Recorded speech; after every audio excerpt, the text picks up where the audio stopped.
Hey everybody, it's John King. It is Friday, the 27th of September, and I'm coming to you live from my basement. So I want to give you an update on what the heck is going on. We are at the end of the third quarter. That's right. Next Tuesday starts the fourth quarter, and we are almost into 2025. So I know I have a lot of home buyers on here. I also have a lot of real estate agents and other business professionals in here. Our year is about to come to an end. Those of us who are in the industry, you really need to start thinking about your game plan for 2025.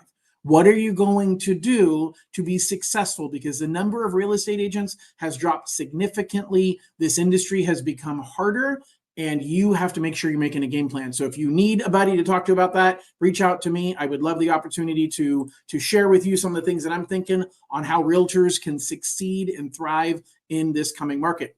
But let's shift to home buyers and homeowners and the big picture of what's happening in the markets and what you need to know. So we're going to rewind last week, and we're going to talk a little bit more, some context to what happened with the Fed and what they did and what it all means. So let's dive in here. And let's show you right here. All right, so we're going to look at some charts. The first chart that we are looking at right here is an idea of where mortgages are forecasted to be through the end of 2025. Now we have 1, 2, 3, 4 different entities that are forecasting mortgage rates, but what you see is all of them are showing mortgage rates falling between now and the end of the year. Now the problem is that all of them earlier this year said rates weren't going to fall, so they really don't know what's going on. Everybody is trying to predict it. I actually don't think we're going to see that much lower rates before the end of the year. I think we're going to be in a bit of a holding pattern, and I'll explain to you why I think that's happening. But the bottom line of what you're looking at here is that everybody is forecasting as of September 12th that the 30-year rate is going to continue to fall and that we're going to see lower interest rates into and through the fourth quarter. I think we'll see some stabilization, but right now we've had a bit of an uptick in the last week and a half since the Fed made their big announcement. And I think that the market's got to digest all of that. And I think we're going to be somewhere within the range of where we are now to where we were last week, lower than where we are today. I'm not sure that we're going to go very much further as far as just before the end of this year, how far rates are going to go. All right, so this is what the Fed said last week. This is their dot plot. And what it means is this is every dot is a member of the Fed voting and saying, where do we think rates are going to be at this time in the future? And so the first chart or the first line there is 2024. And you have two Fed people saying, we don't expect it to drop anymore in 2024.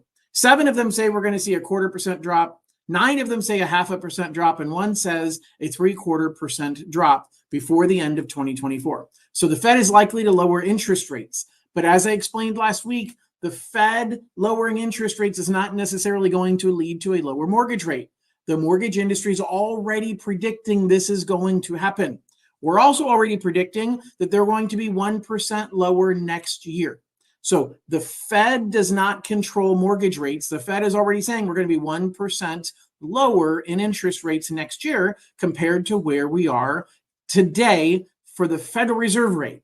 But that's the rate that your rate on your home equity lines of credit, that's the rate on your credit cards. That's what that impacts, okay? So let's look at a big picture of kind of where we're at right now relative to recessions. Now, a recession causes job loss, or job loss causes a recession. They go hand in hand, okay?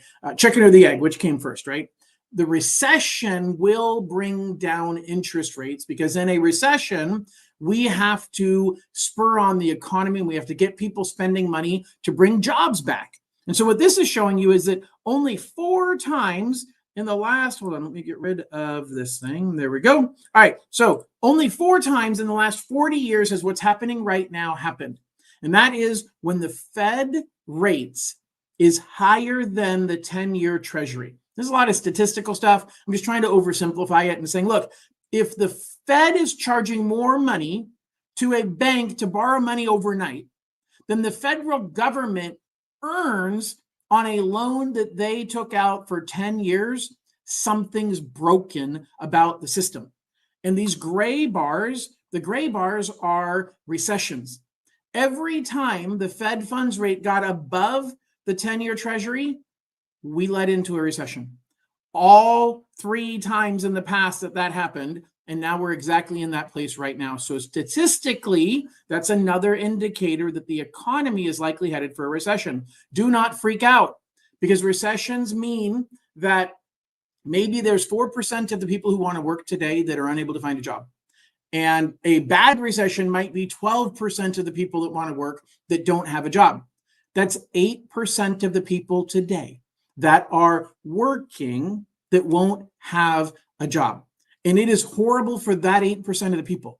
But the other 92% of the people that are working today are still going to have a job when the recession happens, and the market is not going to crash. That's the most important thing I want you to understand when you're thinking about a recession. But interest rates fall during a recession. The Fed doesn't control interest rates for mortgages, but mortgage rates will fall during a recession. All right.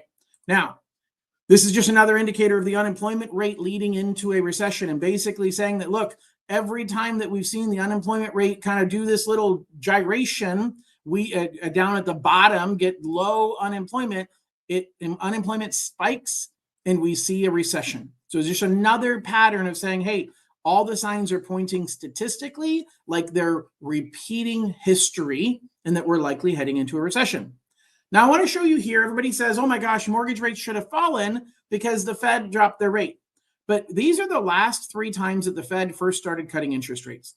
And what you'll notice is the mortgage rates started falling before the Fed cut. The black line is when the Fed cut rates, and then rates went up from there. Now, they came back down some afterwards. Each time was a little bit different, but the immediate post impact of the Fed lowering rates is mortgage rates went up. And that is exactly what's happening right now. It's a big part of why I think what's going to happen over the next 3 months is we're going to see rates kind of stay where they're at right now. It's the same pattern as what we've seen in the past. The rates fall before the Fed lowers rates. Once the Fed lowers rates, then rates stagnate for a little while, and then they typically will fall further, or they start going back up, but they don't stay in that pattern long. Here's why I'm saying I think that we're going to see interest rates stay pretty close to where they are right now. Here's one more proof the Fed doesn't control interest rates. Because what you're looking at in the pink line is you're looking at the rate the Fed does control. What you're looking at in the blue line is mortgage rates. You look at the biggest square right in the middle, and it says in the late 90s, between 97 and 99, the Fed did not change their rate at all, and yet mortgage rates fell significantly. Mortgage rates fell from, in this case, 8 to about 6.5%. A significant drop in mortgage rates, even though the Fed didn't lower their rate. Why? Because the Fed does not control mortgage rates. I know I keep saying the same thing over and over again, but I just want to show you here. Now, here's the last thing I want to show you, which is a big, big, good piece of news. And that is that home buyer housing payments are coming down. Interest rates are falling, but we're not seeing house prices go up yet. Now, that's good news. Let me get rid of this really quickly here. The good news is that we're seeing affordability come down. We're seeing house payments come down. That's great for people who want to make a move now. If you're in a position where you say, hey, John, I've been waiting until the right time to buy a house, I believe this is the right time. I believe that both buyers and sellers are scared right now. And Warren Buffett says, be courageous when others are scared. Be scared when others are courageous. This is the moment, because we're going to have about, in my opinion, 45 to 90 days of people still living in fear.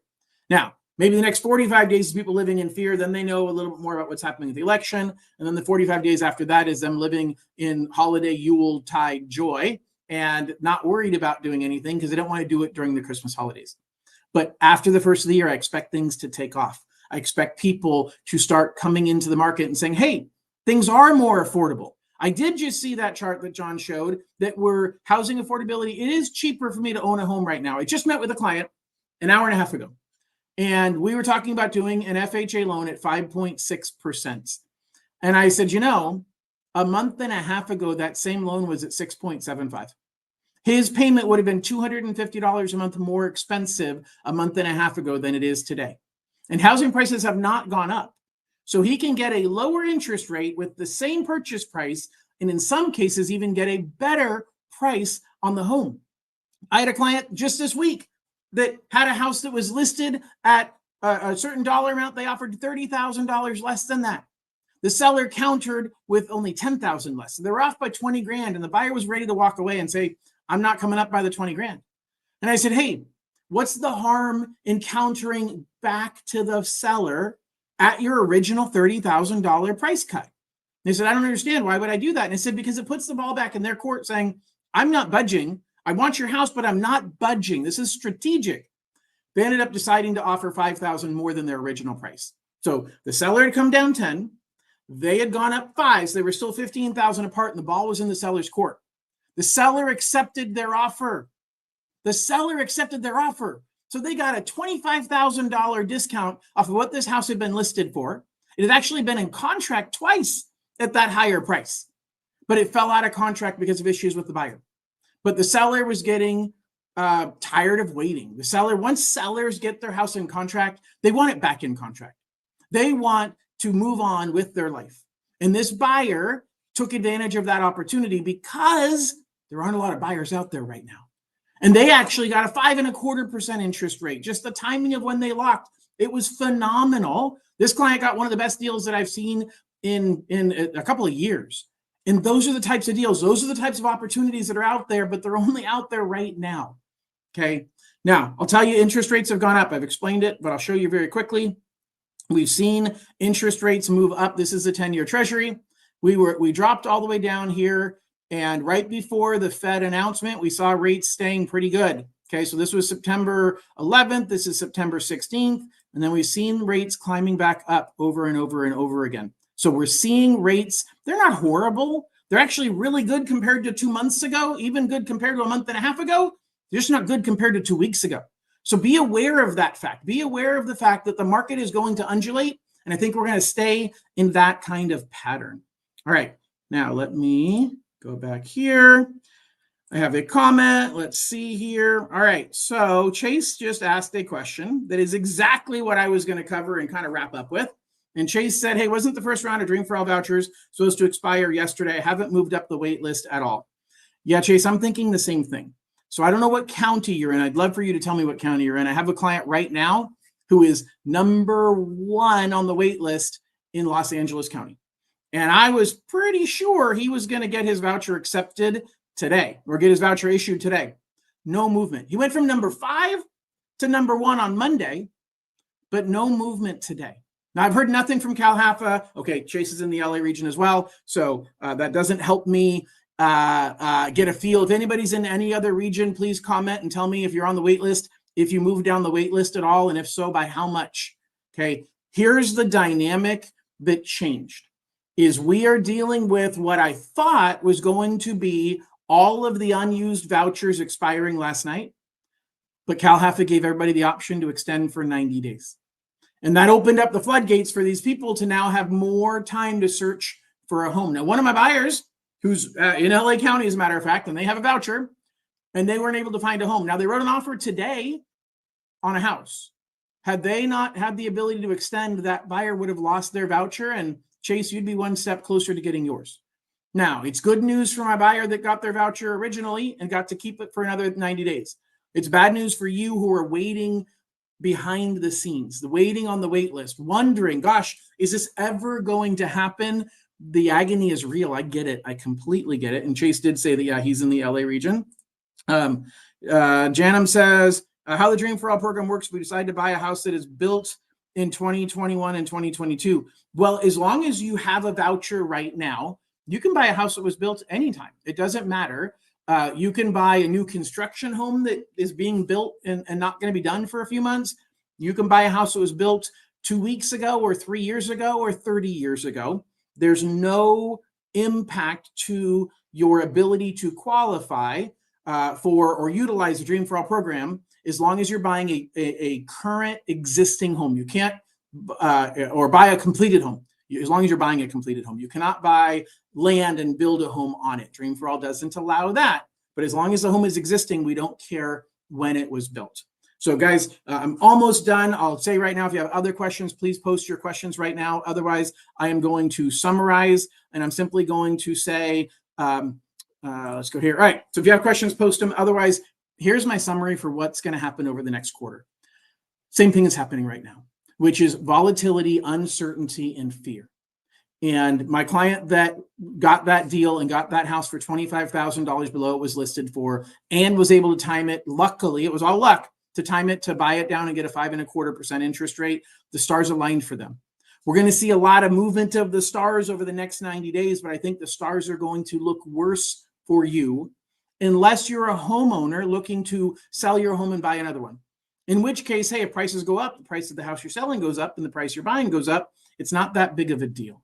But otherwise, if you have the opportunity to do something, this fourth quarter is a great opportunity to do it. And I am interviewing for the ability to be your lender and help you make that happen. So if you have any questions about this or anything else, please reach out to me. Otherwise, I hope everybody has an absolutely wonderful weekend and we'll talk to you soon. Bye-bye.